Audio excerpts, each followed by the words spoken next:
Hello everyone, कैसे हैं आप सभी लोग। आई होप आप सभी लोग बहुत ही अच्छे होंगे और आप सबकी पढ़ाई लिखाई भी बहुत ही मजेदार ढंग से चल रही होगी। तो ऐसे ही पढ़ाई लिखाई को करते रहें, क्योंकि अब हम लोग के पास टाइम बहुत कम बचा हुआ है हमारे बोर्ड्स में। तो पढ़ाई लिखाई को और तेजी से करते रहिए और इस चीज को ध्यान में रखते हुए कि आपका पढ़ाई कहीं डिस्टर्ब ना हो, बहुत अच्छे से चले और लेक्चर आपको प्रॉपर मिलते रहे। उसके लिए हम लोग आज शुरू करने जा रहे हैं एक बहुत ही प्यारा सा और बहुत ही फ्रेश चैप्टर, जो कि हमारा होने वाला है लाइट के बारे में। और आप सभी को लाइट का बहुत ही बेसब्री से इंतजार था कि सर लाइट का लेक्चर कब आएगा, काफी इंपॉर्टेंट है हमारे बोर्ड्स के लिए। तो आज हम लेकर आए हुए हैं आप लोगों के लिए लाइट का लेक्चर। और ये हमारा लेक्चर जो है, आज का लेक्चर एक बेसिक लेक्चर होने वाला है और ऐसे बोला जाए तो एक इंट्रो लेक्चर है लाइट के बारे में। क्योंकि अगर इंट्रो हम लोग देख लिए कि क्या क्या टर्म आने वाला है, सिर्फ लाइट की नहीं बात कर रहे हैं, जो हमारा ह्यूमन आई है।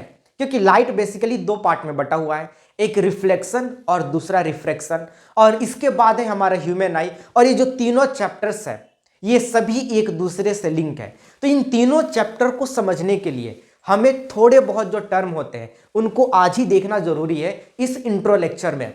क्योंकि अगर टर्म में थोड़ा सा कंफ्यूजन रह गया तो आप क्या कीजिएगा, या तो रट्टा मारिएगा या लेक्चर आपको समझ में नहीं आएगा।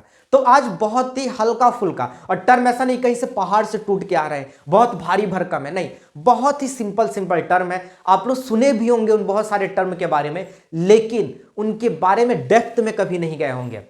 तो बहुत बेसिक सा, बहुत ही शॉर्ट में ये लेक्चर रहने वाला है। तो चलिए शुरू करते हैं अपने लेक्चर को।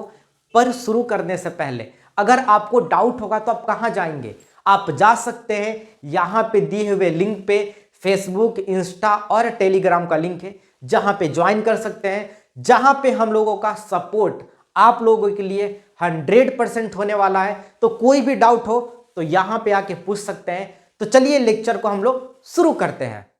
तो आज के लेक्चर की शुरुआत हम करते हैं एक बहुत ही प्यारे से क्वेश्चन के साथ, जो कि हमारा होने वाला है व्हाट इज लाइट। बहुत ही बेसिक सा क्वेश्चन है। सुन के बच्चा सब बोला, अरे सर क्या क्वेश्चन पूछ रहे हैं बच्चों वाले, ये सब क्लास 8th में पूछा जाता था, कुछ दूसरा चीज बताइए। तो देखो यार, सबसे बड़ा चीज ये है कि हम लोग इसी लाइट को पकड़ेंगे। क्योंकि अगर इस पॉइंट को हम पकड़ लिए लाइट को, तो पूरा का पूरा लेक्चर हमारा इजी हो जाएगा, और लेक्चर क्या पूरा चैप्टर ही इजी हो जाएगा। क्योंकि इसी के अंदर घुस के यहां से टर्म को हम लोग निकालेंगे। तो सबसे पहले यहीं से स्टार्ट करते हैं कि लाइट क्या होता है।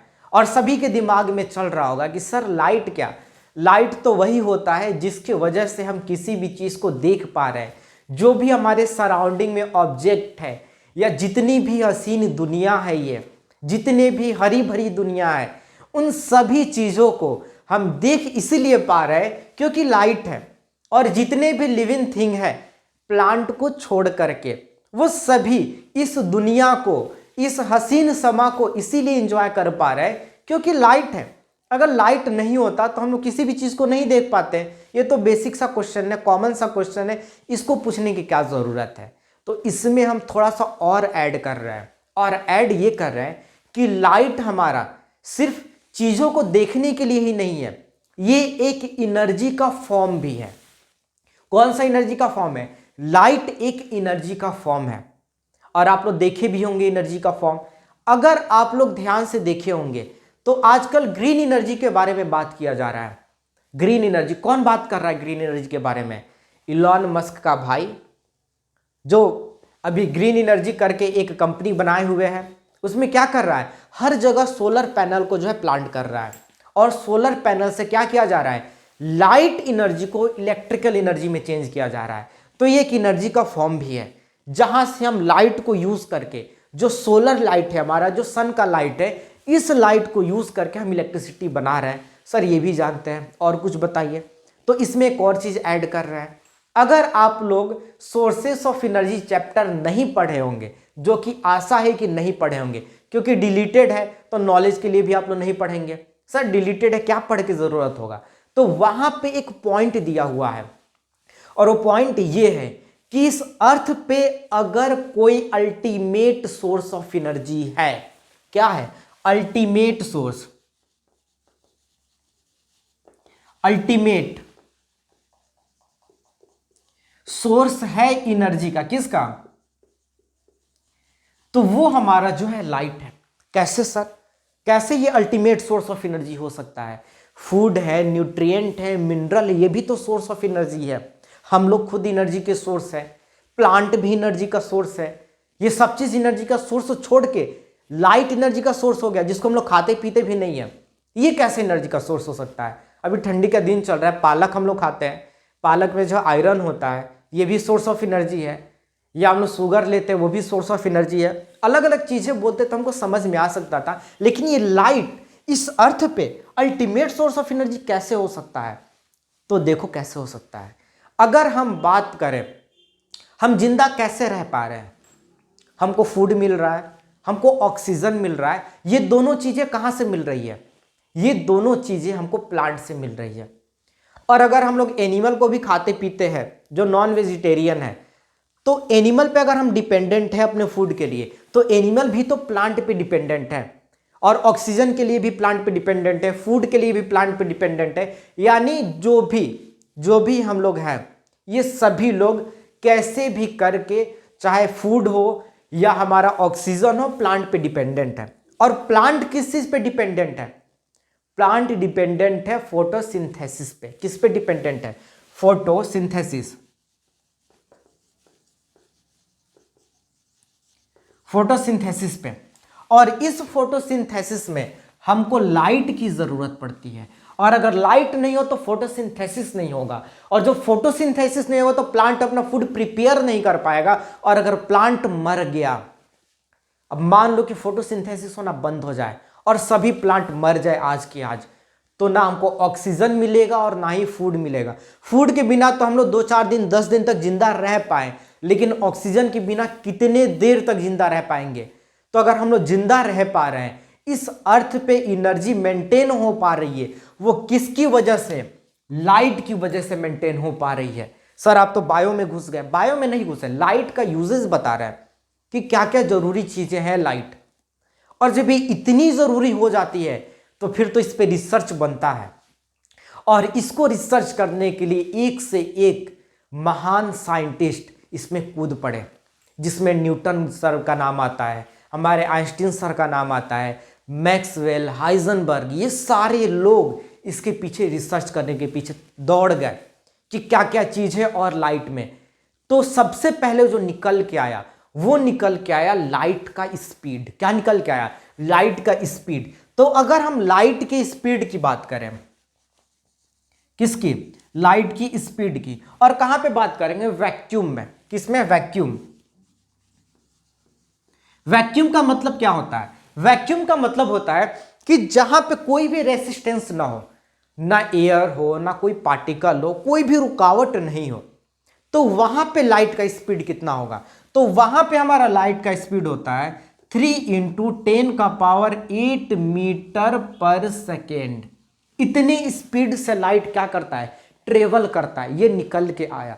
और अगर किलोमीटर में बात करें, अगर ये आपको समझ में नहीं आ रहा हो, तो अगर किलोमीटर में बात करें तो ये 3 लाख किलोमीटर पर सेकेंड में ट्रेवल करता है।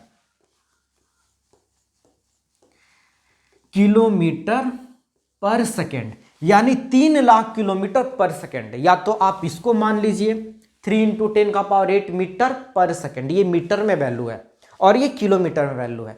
तो ये स्पीड होता है लाइट का। और ये इतना स्पीड होता है कि सन हमसे कितना दूर है। सन से अर्थ पे लाइट को आने में सिर्फ और सिर्फ 8 मिनट का टाइम लगता है। हम राउंड फिगर करके बात करें, कहीं कहीं पे 7.16 भी दे देता है, कहीं पे 7.23 भी दे देता है। तो अगर राउंड फिगर की बात किया जाए तो सन से अर्थ पे सिर्फ और सिर्फ 8 मिनट लगता है लाइट को आने में। सिर्फ और सिर्फ 8 मिनट का समय लगता है। सन से निकला और 8 मिनट में अर्थ पे लाइट आके गिर जाता है। गिर जाता मतलब अर्थ पे पड़ जाता है लाइट। सिर्फ और सिर्फ 8 मिनट, इससे कम होता है, लेकिन हम राउंड फिगर लेके बात कर रहे हैं। तो 8 मिनट का टाइम लगता है इतना। तो इसका स्पीड जब निकला तो सभी लोग हैरान रह गए, क्योंकि आज तक इससे ज्यादा किसी भी चीज का स्पीड नहीं होता है। सबसे ज्यादा अगर किसी चीज का स्पीड है तो वो हमारा लाइट का स्पीड है। और जब स्पीड निकल के आ गया सामने, तब देखा गया और इसके अंदर घुसा गया, क्योंकि साइंटिस्ट लोग का काम ही अंदर घुसते जाओ और चीजें निकालते जाओ और बच्चे सबके ऊपर ठोपते जाओ कि बच्चे सब पढ़ेंगे, पगलाएंगे कि क्या क्या चीज होता है, तो सब थोप देते हैं लोग। तो और अंदर घुसा गया तो लाइट को देखा गया कि लाइट किस चीज से मिलके बना हुआ है, इसका भी खोज कर दिया लोग। तो पहले तो ये स्पीड वगैरह है, इसको जल्दी से आप लोग जो है नोट कर लिए, उसके बाद हम बताते हैं कि क्या चीज है। तो इसको हम पहले इरेज करते हैं, फिर उसके बाद बताते हैं कि क्या है आगे। तो अगर ये सभी लोग जब इसके अंदर और घुसे तो देखिए कि इसके फॉर्मेशन के बारे में बात हुई कि आखिर में लाइट किस चीज से मिलके बना हुआ है। तो हमारा निकल के आया कि लाइट जो है, ये लाइट मिलके बना हुआ है छोटे छोटे पार्टिकल से। किससे मिलके बना हुआ है? पार्टिकल से। तो इसको बोला गया particle nature of light, particle nature, या इसको और बोल सकते हो रे नेचर भी बोल सकते हो। रे भी बताएंगे कि रे क्या होता है। पार्टिकल से मिलके हमारा क्या बनता है? रे बनता है। तो हमारा पार्टिकल नेचर हो सकता है या रे नेचर हो सकता है। तो पहले साइंटिस्ट लोग आए, वो लोग रिसर्च किए और बताए कि जो हमारा लाइट है इसके अंदर अगर घुसे और देखे तो ये छोटे छोटे पार्टिकल से मिलकर बना हुआ है, और उस पार्टिकल का नाम ये लोग दिए फोटोन। देखते हो ना मूवी, फर्स्ट से फोटोन करके आता है। जब कोई भी मूवी स्टार्ट होता है, अगर हॉल वगैरह में जाओगे तो वहां पे देता है फर्स्ट से फोटोन। तो उसी फोटोन से हमारा लाइट मिलके बना हुआ है, फोटोन से। फोटोन क्या है? फोटोन कुछ है नहीं, पार्टिकल को ही हम फोटोन बोलते हैं। जैसे फोटोन एक ग्रीक वर्ड है। कौन सा वर्ड है? ग्रीक वर्ड है, और ग्रीक में फोटोन को पार्टिकल बोला जाता है। तो जो भी साइंटिस्ट लोग थे, ये लोग बोले कि ये जो लाइट है ये मिलके बना हुआ है फोटोन से। और ये पार्टिकल नेचर में कौन कौन आया, कौन कौन बताया कि पार्टिकल से मिलके बना हुआ है? सोच के बताओ कौन बताया होगा? कोई महान आदमी ही बताया होगा, और वो महान थे हमारे न्यूटन साहब। कौन थे? न्यूटन साहब थे। और एक थे, दूसरे हमारे थे आइंस्टीन साहब।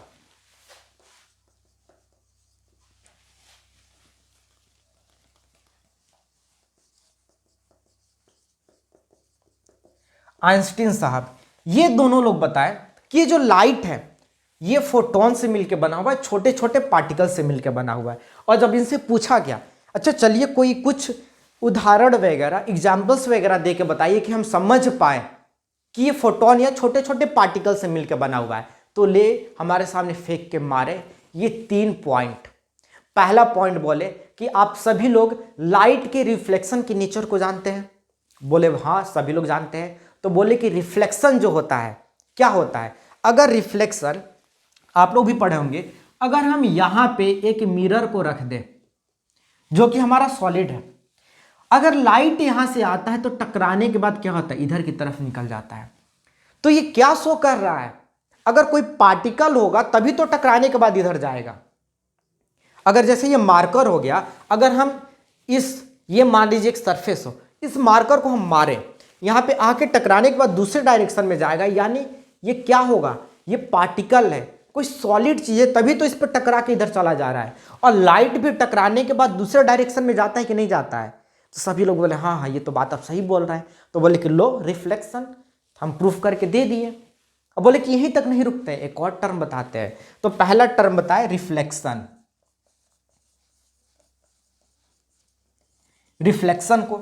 दूसरा बोले कि रुको रुको, रिफ्लेक्शन पे ही नहीं खत्म होता है, दूसरा हमारा टर्म है रिफ्रैक्शन। रिफ्लेक्शन का बड़ा भाई रिफ्रैक्शन। कौन भाई? रिफ्रैक्शन।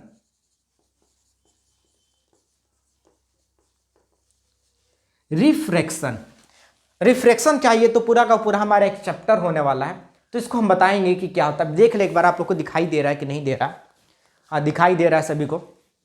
तो रिफ्रैक्शन बताएं कि हाँ रिफ्लेक्शन होता है, रिफ्लेक्शन तो अभी हम पढ़ाएंगे, रिफ्रैक्शन जो हमारा अगला चैप्टर होने वाला है उसमें डेप्थ में बताएंगे।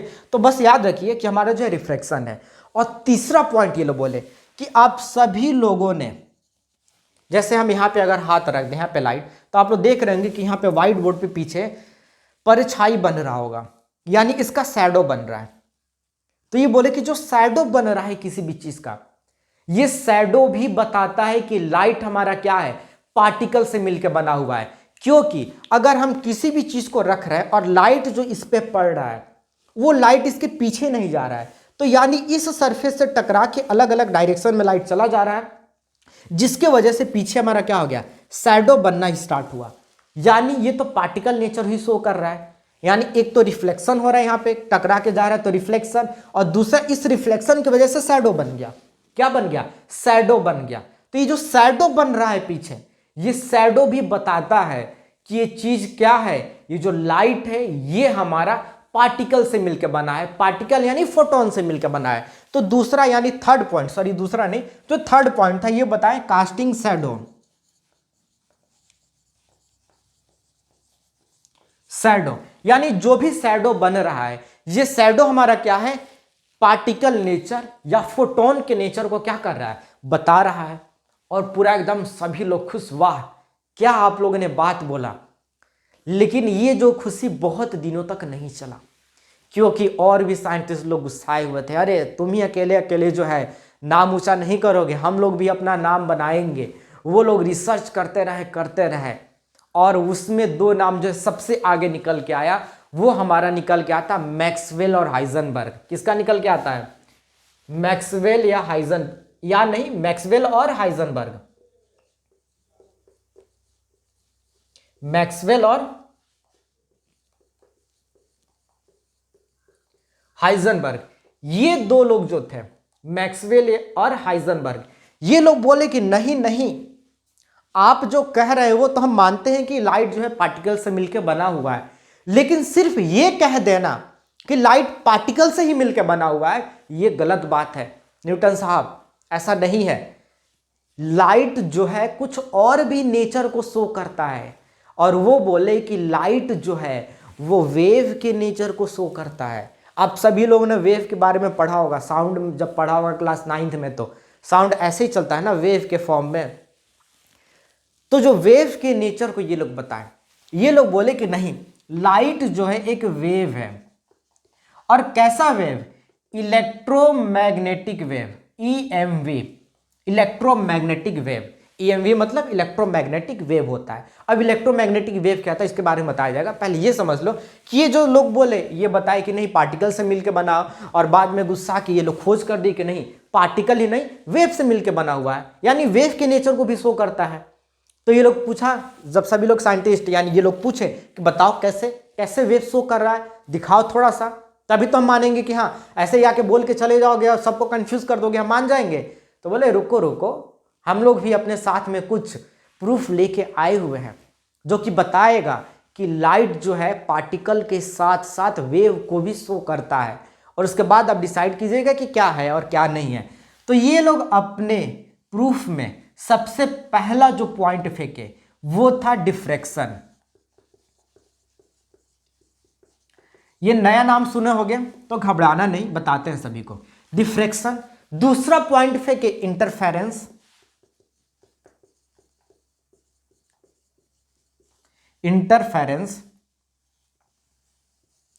और थर्ड जो पॉइंट था वो था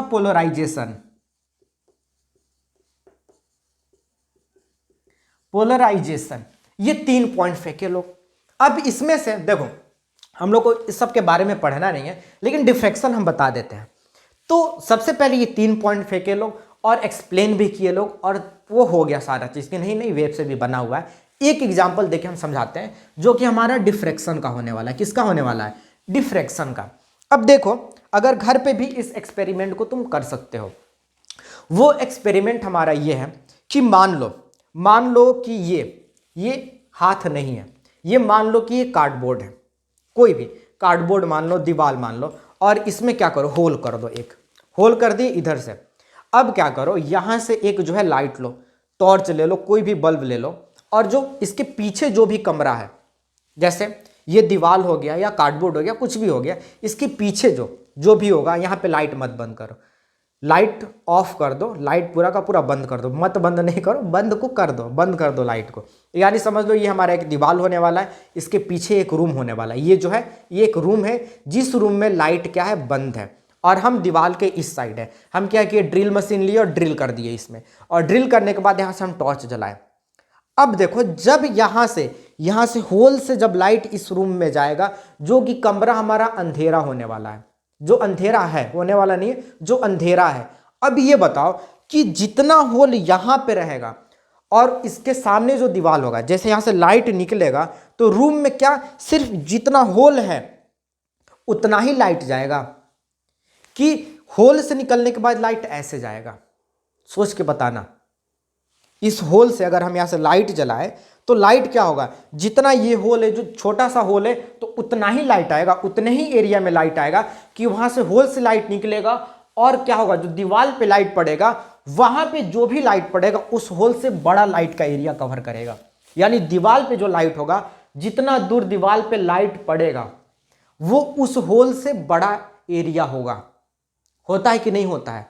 बिल्कुल होता है। एक्सपेरिमेंट करके देखना, एक छोटा सा होल कर देना और लाइट जलाना और रूम में जाके देखना, जो दीवार पे हमारा लाइट का जो एरिया बना रहेगा वो क्या होगा, उस होल से बड़ा होगा, उस होल से छोटा नहीं होगा या उस होल के बराबर नहीं होगा। अगर इतना बड़ा होल होगा, इतना बड़ा होल होगा तो लाइट जो हमको दिखाई देगा वो इतना बड़ा देगा या इतना बड़ा दे सकता है, लेकिन इससे बड़ा ही रहेगा। तो ये क्या शो कर रहा है, अगर पार्टिकल होता तो पार्टिकल तो सीधा सीधा जाता, तो अगर होल इतना बड़ा है तो इतना ही दीवार पे जाके लाइट को चिपकना चाहिए, लेकिन लाइट का एरिया बढ़ क्यों जाता है? यानी लाइट जो है ऐसे जा रहा है, ऐसे जा रहा है, होल से निकल के ऐसे तिरछा जा रहा है। यानी जब तिरछा जा रहा है तो ये तो वेव का नेचर है। तो इस डिफ्रैक्शन से पता चलता है कि जो हमारा लाइट है वो क्या है, सिर्फ पार्टिकल को ही नहीं शो करता है। अगर पार्टिकल को शो करता है तो अगर होल इतना ही बड़ा होता तो इतना ही लाइट जाता, क्योंकि पार्टिकल तो सीधा सीधा जाएगा। अगर हम ये मार्कर है, मार्कर को अगर पार्टिकल है और इसको हम इसमें से पास करा रहे हैं, इधर से पास करा रहे हैं, तो क्या इधर टेढ़ा मुड़ के थोड़ी चला जा रहा है? अगर हम इधर स्पीड से फेंके तो सीधा ही सीधा जाएगा, सीधा ही जाएगा। ऐसा नहीं कि इधर गया इधर चला गया, ऐसा कभी नहीं होगा। जैसे जिस डायरेक्शन में हम यहां से फेंकेंगे, अगर टेढ़ा फेंकेंगे तो टेढ़ा ही जाएगा। ऐसा नहीं कि ऐसा टेढ़ा जाके ऐसे घूम गया, इसमें कोई लगा नहीं है, ऐसे जाके ऐसा नहीं घूमने वाला है। अगर हम टेढ़ा फेंकेंगे, नीचे फेंकेंगे, ऊपर फेंकेंगे, इधर फेंकेंगे, तो जिस डायरेक्शन में फेंकेंगे उसी डायरेक्शन में सीधा ट्रेवल करेगा। लेकिन लाइट के साथ क्या होता है, जैसे अंदर घुसता है एरिया ज्यादा ले लेता है। तो ये तो वेव का नेचर शो करता है कि वेव थोड़ा ऐसे घूमते घूमते जा रहा है। तो ऐसे जब घूमते घूमते जा रहा है तो ये शो करता हमारा डिफ्रैक्शन। और यहां पे पूरी दुनिया हैरान थी कि अब हम पार्टिकल नेचर को माने कि वेव नेचर को माने। पूरी दुनिया परेशान। तो सब साइंटिस्ट लोग बोले कि देखो यार, घबराने की कोई ज़रूरत नहीं है, हम लोगों को तो पढ़ना नहीं है, पढ़ना तो बच्चे लोगों को है। तो हम क्या करते हैं, दोनों को ही मान लेते हैं कि लाइट जो है पार्टिकल से मिलकर बना हुआ है और लाइट वेव से भी बना हुआ है। और हम बोल देते हैं कि जो लाइट है इसका ड्यूअल नेचर है। कैसा नेचर है? ड्यूअल नेचर है। ड्यूअल नेचर है यानी लाइट जो है दोहरा चरित्र शो करता है। पहला पार्टिकल नेचर दिखाता है और दूसरा क्या करता है, वेव नेचर को दिखाता है, इलेक्ट्रोमैग्नेटिक वेव। अब बच्चे के ऊपर छोड़ देते हैं यार, पढ़ने वाले बच्चे हैं, पढ़ लेंगे, रट्टा मार लेंगे, हम लोग को इतना झमेला नहीं करना है। तुम्हारा भी नाम हो गया है और हम लोग का भी नाम होने दो, कोई दिक्कत तो है नहीं, तुम लोग पहले से नाम कमा लियो, हम लोग इतना मेहनत किए, हम लोग का भी नाम थोड़ा सा होने दो। तो ये लोग बोले कि कोई बात नहीं, चलो तुम लोग को बोलते हैं कि हाँ सही बोले हो, सही बोले हो। और ऐसा करके क्या हुआ कि हमारे दुनिया में लाइट का दो नेचर डाल दिया गया और बोला गया कि लाइट जो है ड्यूअल नेचर का होता है, पहला वेव नेचर, दूसरा पार्टिकल नेचर। और तुम लोग कंफ्यूज हो रहे हैं कि अब हम क्या माने, वेव माने कि पार्टिकल को माने। तो देखो, घबराने की जरूरत नहीं है। अभी किस क्लास में हो तुम? अभी तो क्लास 10th में हो। तो क्लास 10th के हिसाब से बोला गया, वो लोग जब सिलेबस को डिसाइड कर रहे थे तो बोले कि देखो अभी जो छोटे मुन्ने नन्हे मुन्ने बच्चे हैं उन पे ज़्यादा जोड़ नहीं डालते, उनको क्या करते हैं 10th तक पार्टिकल नेचर को ही पढ़ाते हैं। क्योंकि 10th में ज़्यादा से ज़्यादा क्या पढ़ना है हमको, रिफ्लेक्शन पढ़ना है और क्या पढ़ना है, ह्यूमन आई के बारे में पढ़ना है। तो ये सारा चीज लाइट के पार्टिकल पे आधारित है, उस पर बेस्ड है। तो हम ऐसा काम करते हैं कि जो 10th के बच्चे हैं उनके लिए हम सिर्फ और सिर्फ पार्टिकल नेचर को पढ़ाते हैं, और जैसे ही 10th में ये पार्टिकल नेचर को बढ़िया से सीख लेंगे कि रिफ्लेक्शन क्या होता है, रिफ्रैक्शन क्या होता है, शैडो कैसे बनता है, ये सारा पॉइंट सीख लेंगे। और उसके बाद जैसे हंसते खिलते 11th में आएंगे, हम क्या करेंगे, उनके हाथों में ये जो है वेव नेचर को थमा देंगे। तो ये 11th की चीज़ है, 11th 12th में आपको पढ़ाना है, जब लाइट आपको पढ़ाया जाएगा। तो अभी आपको क्या करना है, बिल्कुल एक सुकून भरा सांस लेना है और इस सारे पॉइंट को क्या करना, बैग खोलना है, उसमें डालना है, चैन बंद करना और फेंक देना 11th क्लास के लिए, क्योंकि अभी हम लोग 10th में है और 10th में सिर्फ और सिर्फ हम क्या करेंगे, पार्टिकल नेचर को पढ़ेंगे। तो अभी से जो भी आप लोग टर्म पढ़िएगा वो दिमाग में सोच के चलिएगा कि लाइट जो है पार्टिकल है, वेव मत सोचिएगा।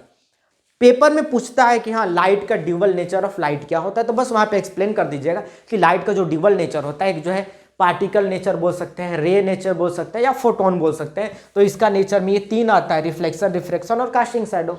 और दूसरा हमारा वेव नेचर होता है, इलेक्ट्रोमैग्नेटिक वेव, जिसमें हमारा क्या आता है, डिफ्रैक्शन, इंटरफेरेंस और पोलराइजेशन। ये 3 चीजें आता है, बस इतना आपको याद होना चाहिए, आपका काम निकल जाएगा ड्यूअल नेचर में। और लेके हमको आगे क्या बढ़ना है, हमको लेके आगे बढ़ना है इस पार्टिकल नेचर को। किसको लेके बढ़ना है, पार्टिकल नेचर को बढ़ना है। तो अभी तक जो भी चीजें हम लोग पढ़े उसको जल्दी से आप लोग इसको स्क्रीनशॉट कर लीजिए, उसके बाद हम आगे की तरफ बढ़ते हैं। तो आप सभी लोगों ने इसको स्क्रीनशॉट कर लिया होगा, क्या कर लिया होगा, स्क्रीनशॉट कर लिया होगा। तो अब हम इसको जो है इरेज करते हैं। सबका डेफिनेशन भी लिखवाया जाएगा, थोड़ा सा रुक जाइए, अभी हमको थोड़ा सा एक्सप्लेन कर लेने दीजिए चीज़ों को, फिर जो है डेफिनेशन वगैरह को लिखवाया जाएगा। इन सारे टर्म को जो है अच्छे से एकदम लिखवाया जाएगा। तो अब हम देखते हैं थोड़ा सा, तो ये सारी चीज़ें हैं लाइट के बारे में।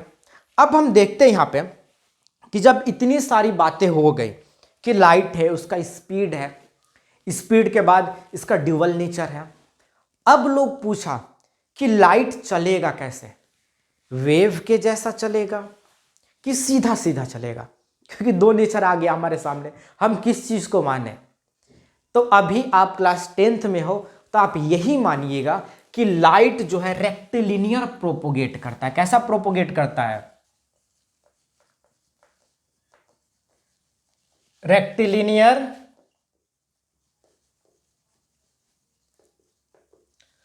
प्रोपोगेशन। तो लाइट जो है अभी हम लोग जो मानेंगे कि लाइट कैसे चलता है, यानी ट्रेवल कैसे करता है, वेव की तरह या स्ट्रेट लाइन में, क्योंकि पार्टिकल तो स्ट्रेट लाइन में चलता है। तो हम लोग क्लास 10th में यही मान के चलेंगे कि लाइट जो है रेक्टिलिनियर प्रोपोगेट करता है। और रेक्टिलिनियर प्रोपोगेट करने का मतलब लाइट एक सीधे लाइन में चलता है, चाहे किसी भी डायरेक्शन में हो, इस डायरेक्शन में हो, इस डायरेक्शन में हो, इस डायरेक्शन में हो, लेकिन जहां भी चलेगा सीधा ही चलेगा। और कब तक सीधा चलता रहेगा, जब तक कि वो किसी भी चीज से टकराए नहीं। टकराने के बाद बस उसका डायरेक्शन चेंज होगा। अब ऐसा नहीं है कि हम मार्कर को फेंक रहे हैं, टकराया, टकराने के बाद ये डायरेक्शन चेंज हो जाएगा, लेकिन डायरेक्शन चेंज होने के बाद भी ये जिस डायरेक्शन में जाएगा सीधा जाएगा। ऐसा नहीं है कि यहाँ पे टकराया उसके बाद इस डायरेक्शन में ऐसा ट्विन ट्विन ट्विन ट्विन करके चल रहा है, ऐसा कभी भी नहीं होगा। तो लाइट हमेशा रेक्टिलिनियर प्रोपोगेट करता है जब तक कि वो टकराए नहीं, और टकराने के बाद भी अगर डायरेक्शन चेंज होता है तो उस डायरेक्शन में भी रेक्टिलिनियर ही जाता है, यानी सीधा जाता है, यानी लाइट जो है सीधा जाएगा। और मान लो यहाँ पे किसी चीज से टकरा गया तो टकराने के बाद इधर भी आएगा तो सीधा आएगा, यानी डायरेक्शन हमारा चेंज हो सकता है, लेकिन इसका प्रोपोगेशन रेक्टिलिनियर होगा। कैसा होगा, रेक्टिलिनियर होगा। तो यहां तक आप लोग समझ गए कि इसका स्पीड क्या होता है, लाइट का नेचर क्या होता है, लाइट किस चीजों से मिलकर बना हुआ है, और लाइट चलता कैसे है। वेव दिमाग में मत घुमा लेना, क्योंकि हमको वेव नहीं पढ़ना है। तो इतना सारा पॉइंट हो गया। अब यहां पे 1-2 और टर्म लेते हैं, उसके बाद सभी डेफिनेशन को लिखवाएंगे। तो अगला हमारा जो टर्म होता है वो होता है रे। जो अभी आप लोग को बोले थे कि रे के बारे में बताएंगे, और उसके बाद बीम ऑफ लाइट बताएंगे। बीम ऑफ लाइट, ये दो टर्म बहुत जरूरी है। तो देखो रे क्या होता है, अगर हमको कहीं पे भी दिखाना हो, जैसे अगर हम यहाँ पे एक बल्ब को जला लिए और बल्ब जैसे ग्लो किया, ग्लो करने के बाद अगर हमको दिखाना हो कि यहाँ से लाइट निकल के जा रहा है, तो हम कैसे दिखाएंगे? दिखाने के लिए कुछ तो तरीका होना चाहिए। तो अगर हम लाइट को रिप्रेजेंट करते हैं, जो लाइट होता है अगर किसी सोर्स से निकल के जा रहा है, तो हम जाते हुए लाइट को अगर दिखाना चाहते हैं तो कैसे दिखाएंगे? तो हम ऐसे ही नहीं दिखाते, बचपन में भी डायग्राम बनाए होगे, ऐसे सन बना दिए होगे और ऐसे लाइट को दिखाए होगे, दिखाओगे कि नहीं दिखाओगे? तो ये जो लाइट जो जा रहा है सीधा एक जो हम लाइन बनाते हैं और आगे एरो लगा देते हैं, इसी को हम बोलते हैं रे। रे क्या है? एक डायग्रामिक रिप्रेजेंटेशन है लाइट का, यानी लाइट कैसे निकल के जा रहा है इसको अगर रिप्रेजेंट करना हो तो हम जिस चीज से दिखाते हैं उसी को हम क्या बोलते हैं? रे बोलते हैं। क्या बोलते हैं? रे। और रे बनाने का क्या तरीका है? सीधा ऐसे एक लाइन खींचो, आगे तीर बना दो। जैसे अगर हमको यहाँ पे लाइट दिखाना था कि लाइट सीधे आके यहाँ से टकरा के जा रहा है, तो हम क्या किए थे? लाइट यहाँ पे लाके दिखाए थे? नहीं, एक क्या किए थे? लाइन खींचे और यहाँ से निकाल दिए। तो ये जो लाइन हम खींच रहे हैं, ये जो डायग्रामिक रिप्रेजेंटेशन हम कर रहे हैं डायग्राम बना के, यही हमारा क्या होता है? रे होता है। और रे को अगर हिंदी में बोला जाए तो रे को किरण बोला जाता है। क्या बोला जाता है? किरण, जो किसी भी सोर्स से निकलता है, या बल्ब हो गया, या सन हो गया, या कैंडल हो गया, किसी भी सोर्स से अगर लाइट निकल रहा है तो उसको रिप्रेजेंट करना हो, दिखाना हो, तो उसको हम बोल देते हैं कि हाँ ये रे है। और रे बना के हम क्या करते हैं? दिखाते हैं। लेकिन सोचो जरा सा कि क्या जहां से भी किसी भी सोर्स से जो लाइट निकलता है, क्या एक दो निकलता है? क्या एक रे निकल गया, दो रे निकल गया, इतना ही निकलता है? कि बहुत ढेर सारे रे निकलते हैं, बहुत ढेर सारी किरण निकलती है? बताओ क्या होता है? बहुत ढेर सारी किरण निकलती है ना। तो जब बहुत सारी किरण एक पास में आ जाए या एक साथ निकले, जैसे यहाँ पे, जैसे अगर हम सन बना दिए यहाँ पे, यहाँ से ऐसे ऐसे पूरा क्या हो रहा है? लाइट निकल रहा है, किरण निकल रहा है, तो ये हमारा क्या हुआ? बहुत ढेर सारा रे हुआ कि नहीं हुआ? तो जिसको हम क्या बोल सकते हैं? बंच बोल सकते हैं। जैसे बचपन में कहानी सुने होंगे कि अगर एक लकड़ी लाता है तो लकड़ी तोड़ देता है, लेकिन जब लकड़ी का गुच्छा लाता है तो लकड़ी को तोड़ नहीं पाता है। तो वहाँ पे सिखाएगा कि ये बंच ऑफ लकड़ी लेके आया होगा, और जहाँ पे बहुत ढेर सारी लकड़ियाँ होती हैं उसको तोड़ा नहीं जा सकता है, तो बंच ऑफ स्टिक बोला गया होगा वहाँ पे। बचपन की कहानी होगी, क्लास फर्स्ट या सेकेंड में तुम सुने होगे। तो बंच, बंच मतलब बहुत ढेर सारा चीज आपस में इकट्ठा किया जाता है। तो जब हम रे को, बहुत ढेर सारे रे को एक पास लेते आए, तो उसको हम बोलते हैं बंच ऑफ रे। और बंच ऑफ रे को हम क्या बोलते हैं?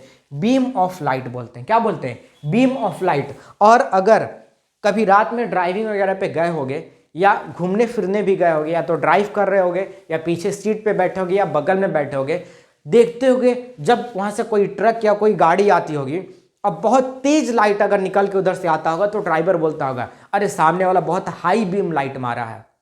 हाई बीम लाइट मतलब क्या? बहुत ढेर सारा बीम निकल के आया, बहुत ढेर सारा लाइट क्या हुआ? अचानक से तुम्हारे मुंह पे आ गया, तुमको दिखाई देना बंद हो गया।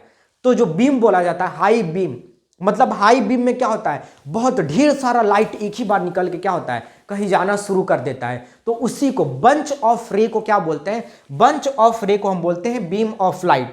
तो यहां पे जितना सारा चीज हम पढ़े हैं, नेचर हो गया, रे हो गया, ड्यूअल नेचर हो गया, अब इन सभी का हम क्या करते हैं? डेफिनेशन लिखते हैं। तो चलिए डेफिनेशन की तरफ बढ़ते हैं। तो ये रहा हम लोगों का वो सारा का सारा पॉइंट जिसके बारे में हम लोगों ने अभी तक पढ़ा हुआ है, क्योंकि लिखना भी अब जरूरी है। क्योंकि बोर्ड्स में आप क्या लिखिएगा? सिर्फ पढ़ के समझ के चले जाने से ही काम नहीं होने वाला है, लिखना भी होता है। तो सारा पॉइंट हम यहाँ पे लिखे हुए हैं, जिसको आप लोग शॉर्ट स्क्रीन कर सकते हैं या नोट कर सकते हैं। एक मिनट रुक जाइए, सिर्फ देखिए यहाँ पे जो हम लोगों ने स्पीड ऑफ लाइट के बारे में पढ़ा था, तो यहाँ पर है स्पीड ऑफ लाइट। लाइट का डेफिनेशन यहाँ पर है, जो हम लोग बोले थे light is a form of energy that enable us to see our surrounding. की लाइट एक फॉर्म का एनर्जी भी है और ये हमको क्या करता है? किसी भी चीज को देखने में हेल्प करता है। और इसके बाद अगर आपको नेचर ऑफ लाइट पूछता है तो सिर्फ इतना ही लिखना है। इतना ही लिखने पे आपका सारा का सारा काम हो जाने वाला है। नेचर ऑफ लाइट में ड्यूअल नेचर डाल के पार्टिकल नेचर, वेव नेचर लिख देना है। पार्टिकल में वो हमारा रिफ्लेक्शन, रिफ्रैक्शन और कास्टिंग शैडो डाल देना है, और वेव में डिफ्रैक्शन, इंटरफेरेंस और पोलराइजेशन डाल देना है। तो बस इतना ही हमारा नेचर में लिख देना, इतने से हमारा काम बन जाने वाला है। उसके बाद रेक्टिलिनियर प्रोपोगेशन क्या होता है और डिफ्रैक्शन के बारे में जो हम लोगों ने बात किया था वो सारा यहाँ पर है। तो इसको जल्दी से आप लोग स्क्रीनशॉट कर लीजिए, स्क्रीनशॉट करना जरूरी है क्योंकि लिखना भी जरूरी होता है। तो अब यहाँ पे हम लोगों का क्या हो रहा है, ये सारा पॉइंट हम लोग देख लिए। अब हमारे पास दो और पॉइंट बचा हुआ है। पहला हमारा है रेगुलर रिफ्लेक्शन और दूसरा हमारा है डिफ्यूज रिफ्लेक्शन, और उसके बाद ये लेक्चर हम लोग का पूरा होगा। तो चलिए एक बार देखते हैं रेगुलर रिफ्लेक्शन और डिफ्यूज रिफ्लेक्शन क्या होता है। तो अब हम उस पॉइंट पे आ चुके हैं जहां से हमारे लिए रेगुलर और डिफ्यूज रिफ्लेक्शन समझना बहुत ही आसान हो चुका है।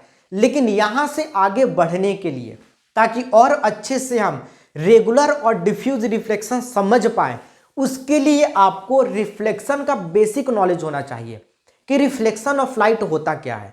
तो इसमें से बहुत सारे लोग जानते होंगे कि रिफ्लेक्शन क्या होता है, लेकिन हम थोड़े से में छोटे से पॉइंट में समझा दे रहे हैं कि रिफ्लेक्शन क्या होता है। देखो, अगर रिफ्लेक्शन की हम बात करें तो रिफ्लेक्शन यही होता है कि अगर हम यहां पे एक सरफेस रख दें और इस सरफेस पे अगर कोई लाइट आके टकराए, तो टकराने के बाद ये दूसरे डायरेक्शन में क्या होता है, लाइट निकल जाता है। यानी लाइट आया, सरफेस पे स्ट्राइक किया और फिर किसी दूसरे डायरेक्शन में चला गया। इसी पूरे प्रोसेस को हम क्या बोलते हैं, रिफ्लेक्शन ऑफ लाइट बोलते हैं। और इसी रिफ्लेक्शन ऑफ लाइट से हमारे सामने दो टर्म निकल के आया है। पहला आया है रेगुलर रिफ्लेक्शन और दूसरा आया है डिफ्यूज रिफ्लेक्शन। और इन दोनों ही टर्म में आप देखें तो एक चीज कॉमन है, वो है रिफ्लेक्शन। यानी रेगुलर और डिफ्यूज में एक काम तो सेम होने वाला है, वो काम ये है रिफ्लेक्शन। तो रिफ्लेक्शन आप जान ही गए कि रिफ्लेक्शन क्या होता है। अब बस ये समझ लेना है कि रिफ्लेक्शन के पहले जो रेगुलर लगा हुआ है इसका मतलब क्या होता है, और रिफ्लेक्शन के पहले जो डिफ्यूज लगा हुआ है उसका मतलब क्या होता है। तो नाम से आप पकड़ चुके होंगे, रेगुलर तो समझ ही चुके होंगे क्या होता है। अगर हम बात करें रेगुलर की, तो अगर हम बात करें, जैसे हम एक एग्जांपल आपके सामने थे कि ये जो हमारा मार्कर बच्चा है, ये बच्चा है मार्कर अपना, ये बच्चा अपना जो है रेगुलर स्कूल जाता है। तो आप क्या समझिएगा, आप यही समझिएगा कि इसके अंदर एक पैटर्न है, एक सिमिलरिटी है कि ये रोज सुबह सुबह उठ के स्कूल जाता होगा। यानी पिछले दिन भी स्कूल गया होगा, अगर रेगुलर शब्द लग गया है तो हम बोले कि रोज रेगुलर ये जाता है स्कूल, यानी इसके पिछले दिन भी स्कूल गया होगा, उसके पहले भी स्कूल गया होगा, आज भी स्कूल गया होगा और कल भी स्कूल जाएगा। तो जहां पे रेगुलर लग गया वहां पे एक पैटर्न देखने को मिला, यानी रोज रेगुलर बेसिस पे एक सिमिलरिटी हमको देखने को मिल जाता है। हम बोलते हैं कि रेगुलर जो है, जब भी मेरा वीडियो बनता है ब्लैक टी शर्ट में बनता है। यानी आप समझ जाइएगा कि अभी तक मेरे चैनल पे जितना भी वीडियो अपलोड होगा उसमें एक सिमिलरिटी ये होगा कि ब्लैक टी शर्ट कॉमन होगा। तो ये होता है रेगुलर का मतलब। तो यहाँ पे जो रिफ्लेक्शन होगा इसमें एक पैटर्न होगा, एक सिमिलरिटी होगा। आप अंदाजा लगा सकते होंगे कि अगर लाइट यहाँ पे स्ट्राइक करेगा तो किस डायरेक्शन में जाएगा, ये हमारा रेगुलर रिफ्लेक्शन बताएगा। जैसे देखिए, अगर हम एक स्मूथ सरफेस ले लें, स्मूथ या प्लेन पॉलिश्ड, एक मिरर ही हम ले लेते हैं, स्मूथ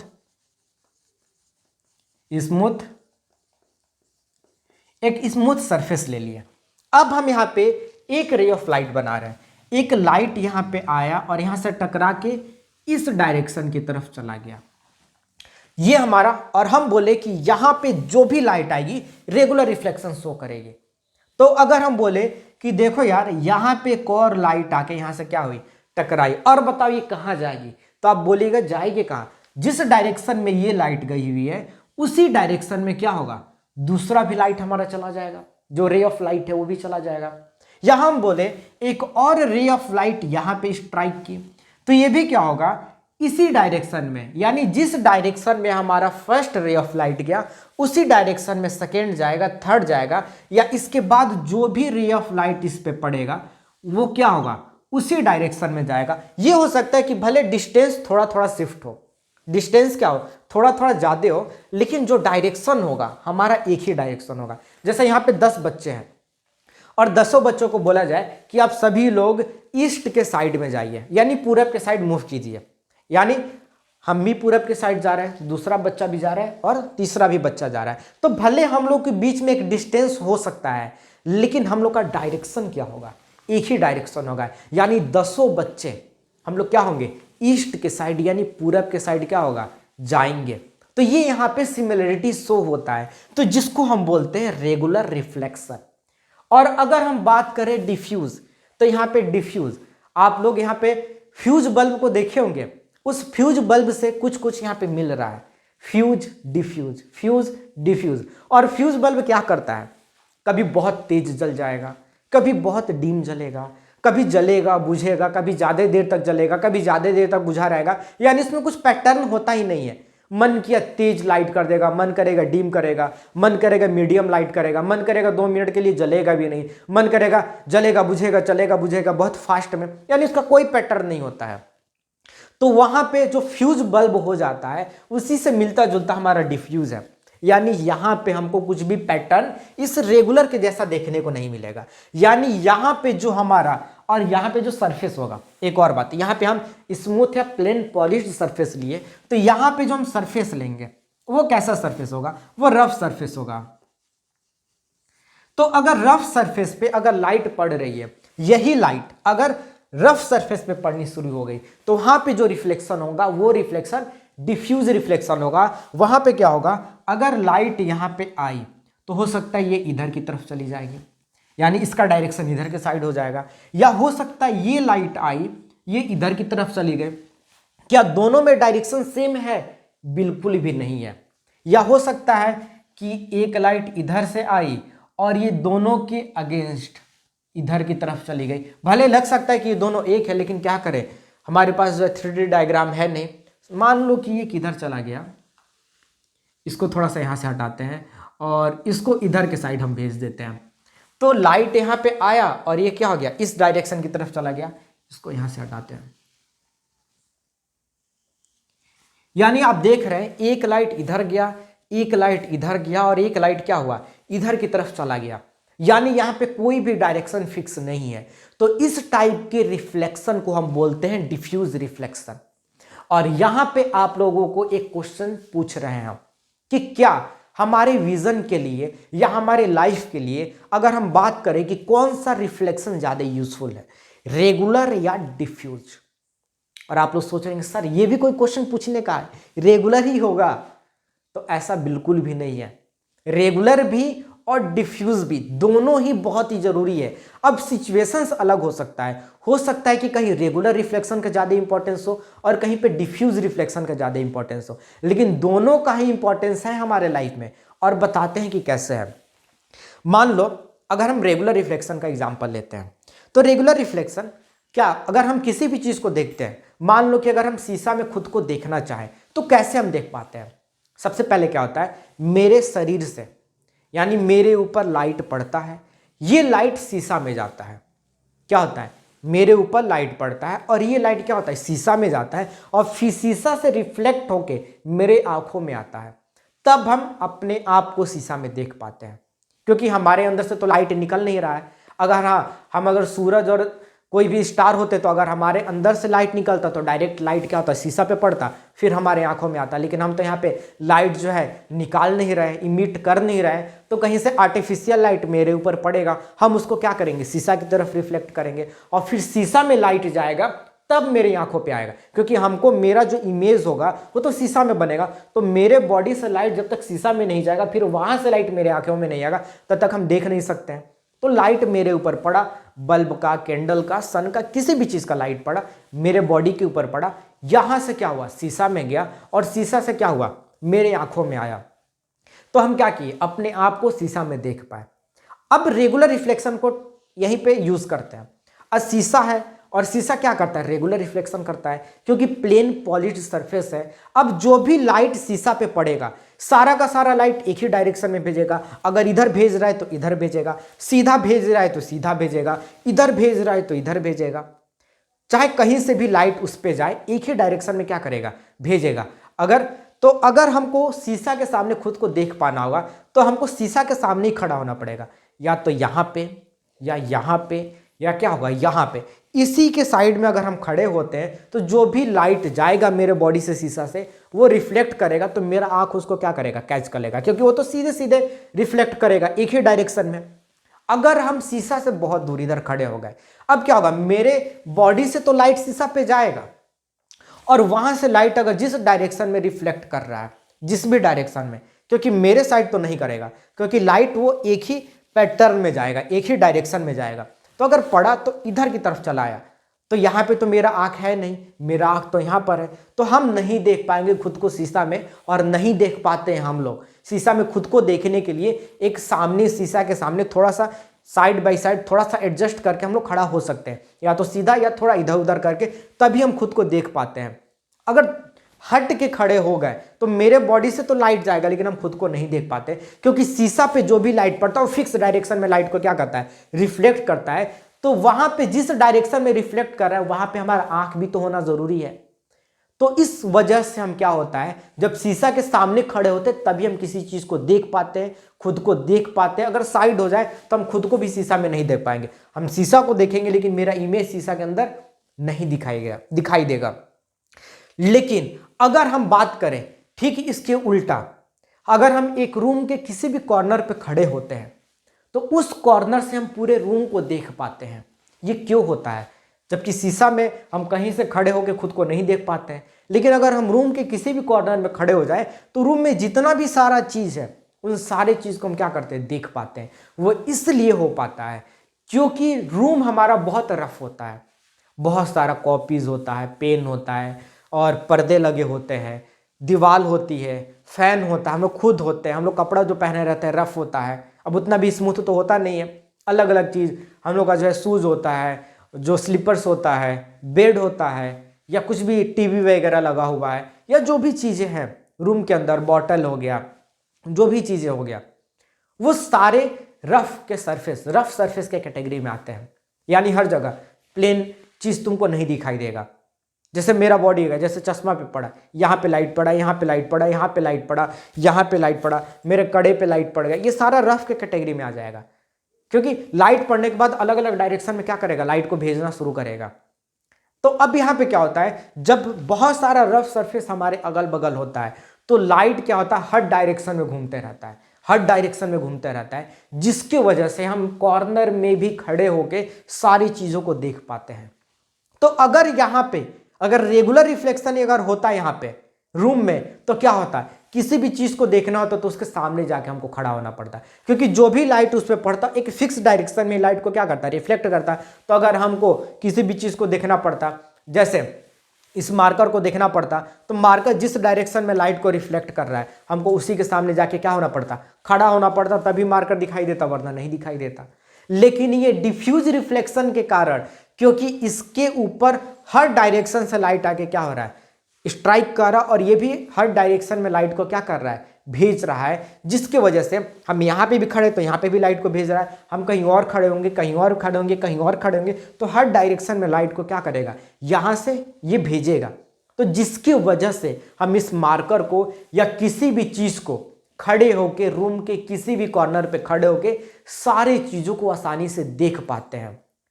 तो ये हमारा डिफ्यूज रिफ्लेक्शन का कमाल है। तो रेगुलर का अलग कमाल है, डिफ्यूज का अलग कमाल है।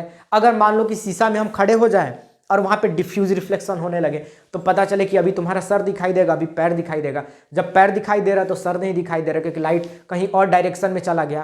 क्योंकि लाइट जब आता है कंटिन्यू एक डायरेक्शन में, तभी तो बहुत अच्छे से, अच्छा हम तो अच्छे लग रहे हैं, बाल को थोड़ा सा ऐसे करते हो, पता चले बाल को ऐसे करने गए, लाइट अभी किसी और डायरेक्शन में चला गया तो तुमको दिखाई नहीं दे रहा है।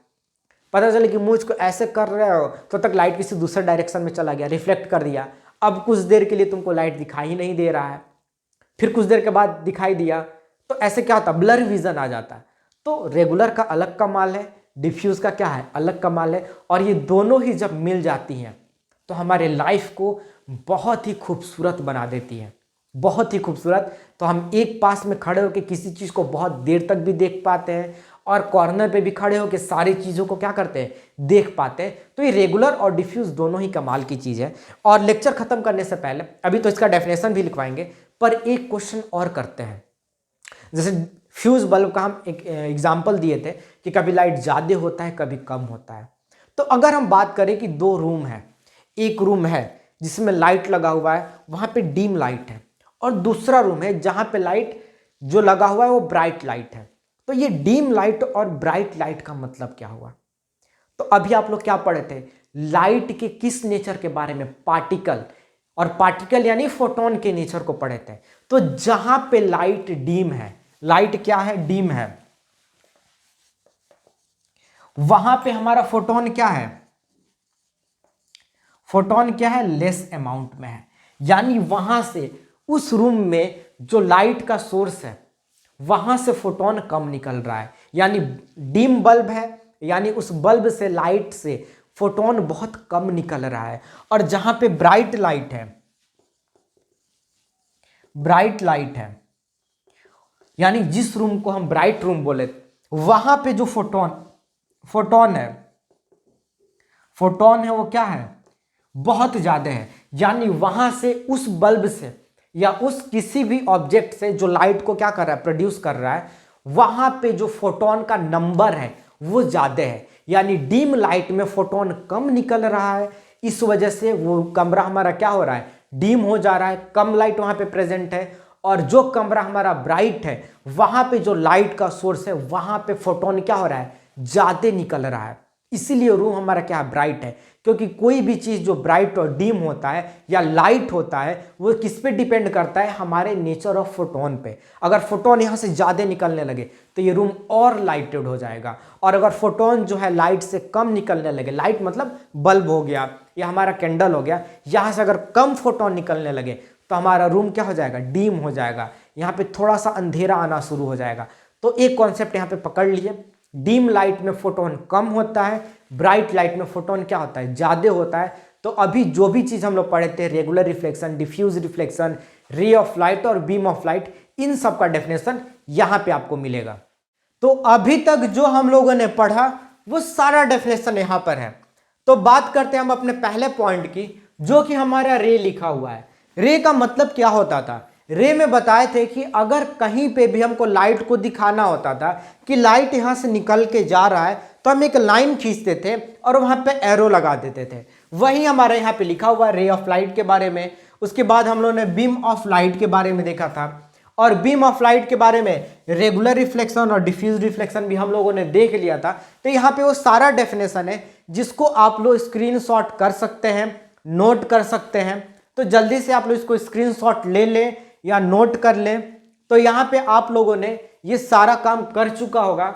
तो यहाँ पे अब हमारा ये लेक्चर कंप्लीट होता है। इसके बाद पूरा डिटेल में रिफ्लेक्शन ऑफ लाइट के बारे में लेक्चर आएगा। तो लेक्चर को देखते रहिए, इंजॉय करते रहिए, फील द नॉलेज।